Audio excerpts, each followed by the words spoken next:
Shabbat Shalom and Chanukah Sameach. So, very important question that we need to start off with tonight. Why did the Maccabees fight? Why did the Maccabees fight? Do we know the story of Hanukkah? We know that they fought. We know that eventually they won, although you may be wrong about some of those details too, but why were they actually fighting?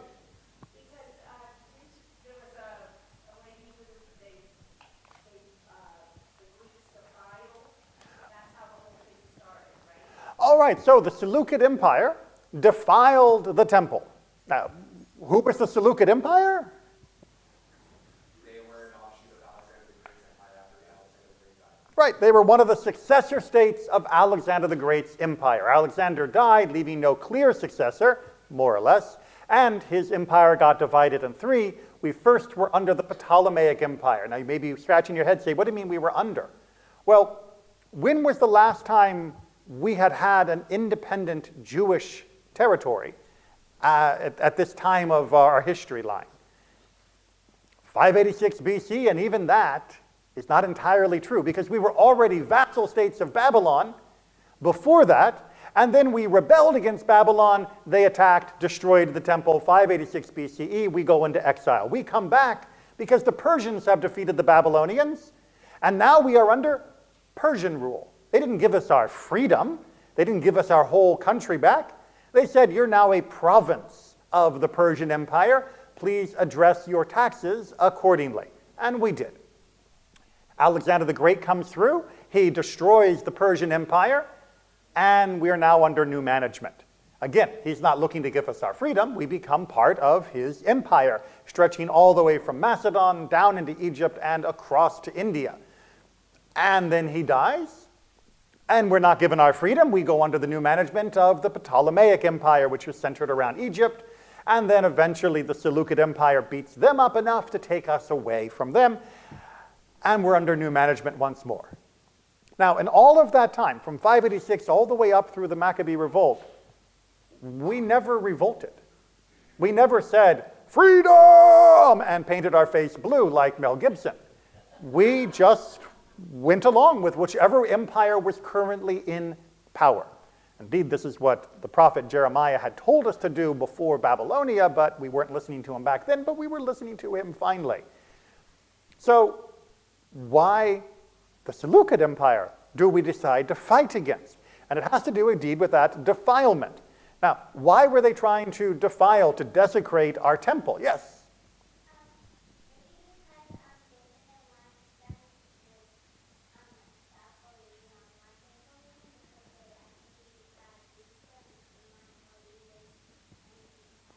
Yep, they wanted us to stop believing in what we were believing. They wanted to erase Judaism. Now, interestingly enough, they were not trying to erase Jews. They still wanted us to be there. After all, if you kill everybody, then who's going to pay the taxes and do all the stuff you want to do in the province? They just wanted Judaism to basically go away, for us to be Hellenized, for us to become is the same as everybody else.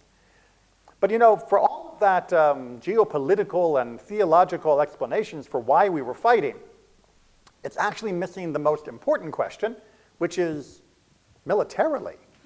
Why were we fighting? Were we nuts? Did you listen to the list of the empires? Right? Alexander the Great, the Persian Empire, Babylonian Empire, the Seleucid and Ptolemaic Empire fighting over us and against each other. What chance did we have? Zero. We had no chance. There was no bookie in the world that would take a bet that these little upstart Judeans were going to be able to overthrow the Seleucid Empire, which had just defeated the Ptolemaic Empire, which was also considered to be one of the biggest and baddest in the town.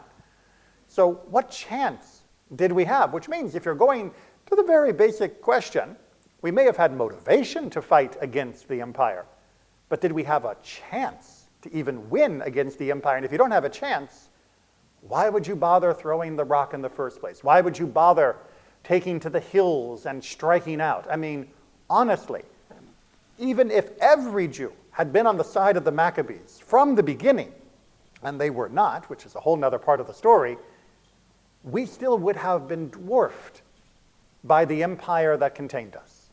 They could have brought troops from hundreds and hundreds of miles away from dozens of different territories and simply methodically destroyed all of us. So why did we bother to fight if we knew we couldn't win?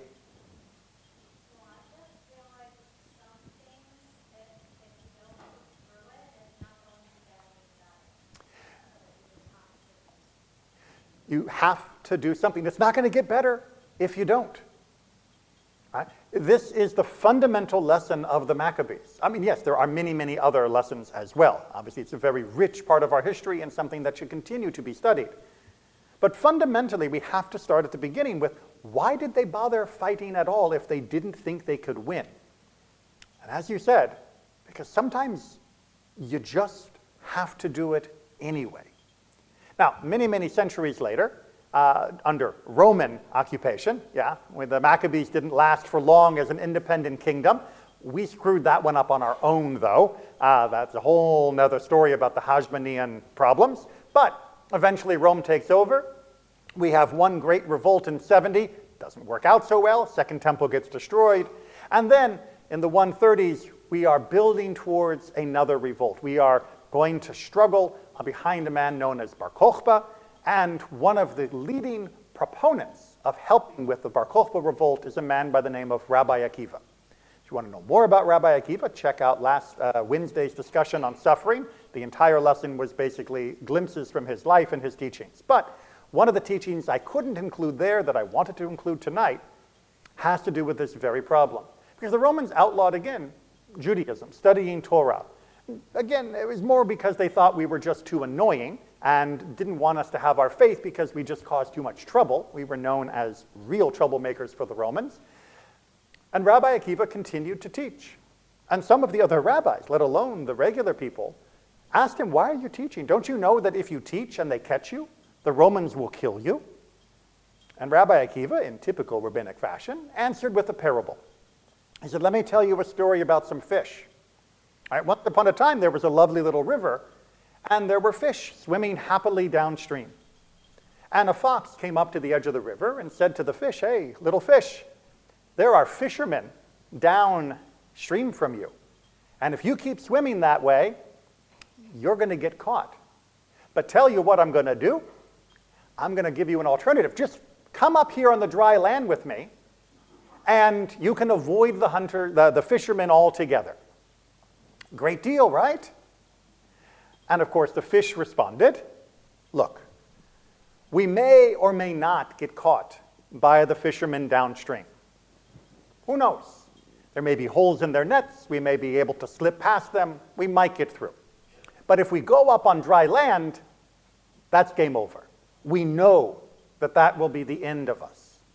So thank you very much, Mr. Fox. We'll take our chances in the river despite the risk, because the alternative isn't safety. The alternative is oblivion. The alternative is to simply die spiritual death, to die communal death, to die a cultural death, a historical death. Even if our physical bodies go on, is the only reason that we are here just to keep our bodies alive for another 24 hours? Are we willing to sacrifice everything that we believe, everything that we feel, everything we know, everything that matters to us just to gain another few minutes of life? Or is there some actual purpose to our existence that, when faced with stop being you or I'll hurt you, we take our risk? Because the other is a guarantee. And so the Maccabees fought, not because they thought they could win.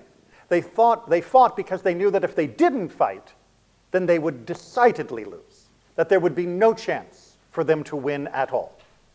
And so they fought. And they won. This is the miracle that we celebrate for the holiday of Hanukkah. The miracle that they did win. Despite everything pointing to a just absolute humiliating defeat, we were able to win. Now, there are many historical and military reasons why we were able to win. You know, the Seleucid empires had some internal problems that had other threats to deal with, and so we were able to hit them at just the right time when they were otherwise distracted. Very reminiscent, by the way, of the American War for Independence. It wasn't just that we were better than the British. They were, by and large, distracted in many other times that made it easier for us to continue our struggle. And so we were able to have that victory. Now, this story is, of course, reflected in the Midrash regarding the burning of the oil. Because a question that bothered me for many, many years until I began to study in earnest was, if you only had enough oil for one day, why did you bother lighting it in the first place? Why not just say, oh, I've only got enough for a day, it's going to take a week to get more, I might as well wait for the rest of the oil. I mean, what good is it going to do to light the oil knowing that it's going to go out before you get a replacement? Now, that, like every other aspect of that midrash, is a metaphor for what the Maccabees also faced. Unlike lighting a lamp, the Maccabees realized they had no choice, that they had to do something. But there isn't an option to do nothing. There isn't an option to give up, because to give up in this manner doesn't mean simply allowing someone else's army to walk through and pay taxes. We were okay with that. I mean, not really, but we were okay, recognizing that we weren't going to try and fight and die to overthrow their hegemony. But when it came time to give up who we were, what we were, why we were, well, we had to take our chances. We had to fight, we had to pray, and we had to hope that God would be able to help us find a way through. And thanks to God, and thanks to all those who were brave enough to fight, even when it wasn't clear that there would ever be a chance of victory, we're here. And time again, in both small acts of defiance as well as the large tragedies of our history, we have made that choice again and again. And it has ennobled us and allowed us to reach this moment, which is, of course, why we say the Shechianu on that first night of Hanukkah. So much had to go right, including our decision to fight, in order to be here tonight. Shabbat Shalom and Hanukkah Sameach.